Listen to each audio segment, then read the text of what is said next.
প্রিয় দর্শক আসসালামু আলাইকুম। তো দর্শক যাকে দেখতে পাচ্ছেন তার নাম হচ্ছে বৃষ্টি। বৃষ্টির বিয়ে শাদী হয়নি। বৃষ্টির বাবা নেই, বাবা আছে, বৃষ্টির মা নেই। তো বৃষ্টির ছোট একটা ভাই আছে। তো বৃষ্টি বড়।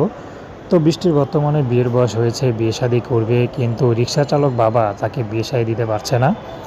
তো বৃষ্টি এর জন্য ইউটিউবে এসেছে, যদি ভালো একটা জীবনসঙ্গী পায় তাহলে বিয়ে শাদী করবে।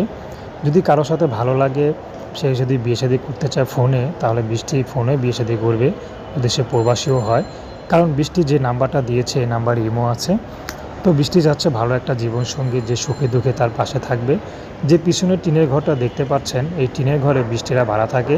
তো তার বাবা ঠিকমতো কাজেও যায় না, টিনের ভাড়া দিবে, সে ভাড়াটাও ঠিকমতো মাসিক ভাড়া দিতে পারে না।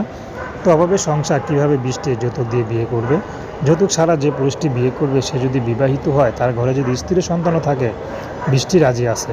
তো দর্শক, প্রেম ভালোবাসা সাহায্য সহযোগিতা বিয়ে শাদী করা একান্ত আপনাদের ব্যক্তিগত ব্যাপার। আসসালামু আলাইকুম।